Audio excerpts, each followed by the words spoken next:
Okay then, Raiders, we are back and we've got loads to go over today as Embark Studios have made some slight changes and the actions that they're actually making towards some of the hot topics inside of the community, including duo matchmaking, store cosmetic prices, and the Raider decks. So we're going to give you guys all of the information with regards to that one today, as well as some more info coming from X. If you haven't already, smash that beautiful like button and subscribe with post notifications turned on. It'd be so greatly appreciated. And make sure you check out our incredible sponsor, GamerSupps, the company that offer esports athletes and gamers alike with the most effective and healthy energy drink option. And we've also got sugar-free tins that have recently just launched. So the link's in the description. Use code CloudPlays at checkout for that one.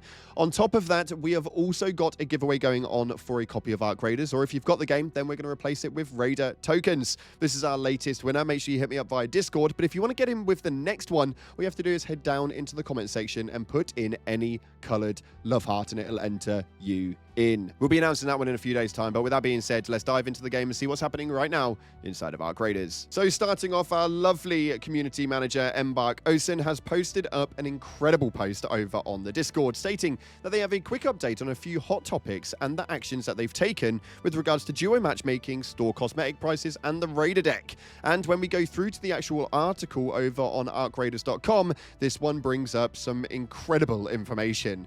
With regards to the duo matchmaking, they have actually already changed it. We can see right here that they state, we have slightly tested and enabled duo prioritized matchmaking beginning earlier this week. Duo matchmaking will work like this. First, we prioritize solos and squads to play separately. After that, we prioritize duos to play with other duos, and for trios to play with other trios. Please note that this is not a 100% guaranteed system, so you may sometimes run into differentiating constellations of players other than your own. So that, for me, is a really great medium. The fact that they enabled it earlier in the week to test it out, to see how it was going, and then once they knew it actually worked, they just told us that they did it. I'm blown away from it, but I'm so damn glad that they've enabled the duo prioritization when it comes to the matchmaking, as a lot of you guys were actually asking for it. There was nothing worse than going in as a duo and then getting absolutely hammered by different squads of 3 because, well, they've got an extra gun there that they can take you out with. So I'm glad that they've made that change. Moving in after that, though, they also made some changes towards the store cosmetic prices. A lot of people were talking about the basis of the store being way too expensive, and I actually would agree with them. I think as far as gaming goes, it's definitely in the upper echelon of pricing for gaming, and they stated right here that they have heard our feedback. We've reviewed our prices and made adjustments to lower the prices where applicable. Revised prices will go live tomorrow, Thursday the 13th at 10:30 CET. For any raider who has already made a purchase on the old pricing, will compensate you for the difference. This raider tokens will be refunded back into your account automatically in the coming week. Now, this is absolutely awesome. Not only do we get a reset, I think happening tomorrow at the same time, but you may well receive some raider tokens if you have already purchased under the old currency listing. This is great. There's nothing better than a game development studio that listen to the feedback, but not even just listen to the feedback when it comes to things such as balancing and game ideas, but actually taking a look at the pricing of their actual transactions is nuts. I don't think I've seen really many other companies do this at all, let alone at all recently, but it is nice to know that they are listening to all of the feedback with regards to everything inside of Ark Raiders. And finally, they go into info with the Raider decks. They say right here that at the moment, we have one free Raider deck available for all players. In the future, you'll see both free and premium Raider decks. Important things to note, that gameplay items are only in free Raider decks. To help you along your way as a new Raider, we have included some gameplay items in the free Raider deck, which can be unlocked via progression, which is great news. The main reason for that is because they don't want to put any of those gameplay items inside of the premium one, because then it becomes pay to win, which is where they make their statement next. There is no pay to win items in the premium Raider decks. The focus of the premium Raider decks are based on cosmetics and convenience. make that one well known, and again, one of the greatest decisions that they could have made for this. They go on to state that for more details on what's to come for Arc Raiders, you should check out the 2025 roadmap. We will continue to build and adjust the game with you in mind. So thank you for your feedback. From me personally, this is probably one of the better things that we could see coming from Arc Raiders Embark Studios.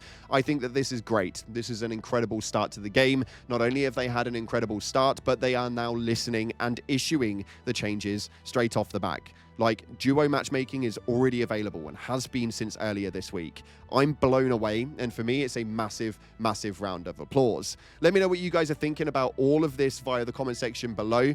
I think a lot of people will say that the premium Raider decks will be to obviously compensate for the loss in transactions from cosmetic prices, and I'm absolutely fine with that. I think you are obviously going to get more for your money from a Raider deck, and if they drop the prices of the cosmetics on their own, then it just makes sense that they still need to make their money somewhere.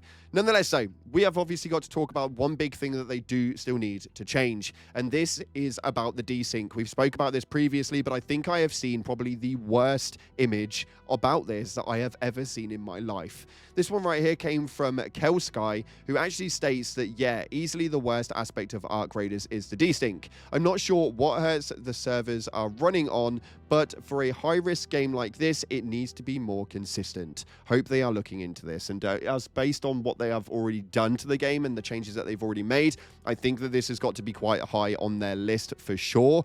This one states right here, as you can see, where the shot hit, where the shield breaks, and where the actual position is. Now, for a high-risk game like this, an extraction shooter where you can lose all of your stuff, this is actually really infuriating. There's been quite a few clips during streams that I have actually witnessed where I think there is no way I should have been shot, but the desync does seem like it feels like it's getting worse. I don't know if that's statistical or not, but it does feel like it is. Let me know in the comments what you guys are thinking about the desync in the comment section below. And moving on, it appears that Eurogamer may well be left on their own in the corner, as Arc Raiders have now posted up the scores for all of the reviews. Coming from Game Rant, Game Informer, Push Square, we've got so many more, including Game in Bulk, GameSpot, and CG Magazine, all rating this at a 9 to a 10. And one person even stated that it was their game of the year. For me, it's extremely impressive to see that a small studio such as Embark are able to pull off something like this without the pull weight of things like EA. They are obviously ex-Battlefield developers, but they obviously had the EA name above them. Now they can say that they can do it, and they can do it because they're good. That's just the honest truth around that one. Let me know what you guys are thinking of the game via the comment section below. I'm absolutely loving it, but we've got to take a look at your comments from the previous video where we spoke about player trading, the big reports, and Embark getting slammed by Eurogamer's review.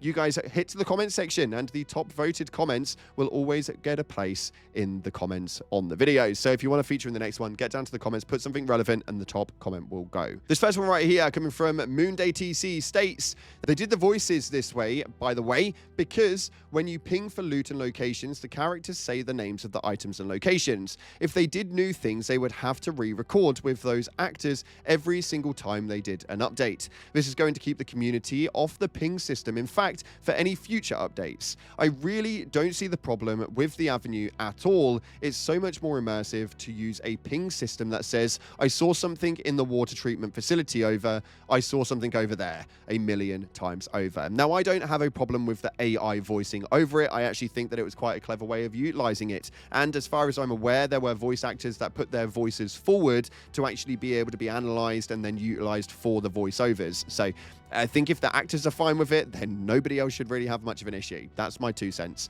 This next one states right here, the VA gave consent on how their voice will be used and got paid for it, which exactly as I was just saying, the voice actors actually got paid for this work.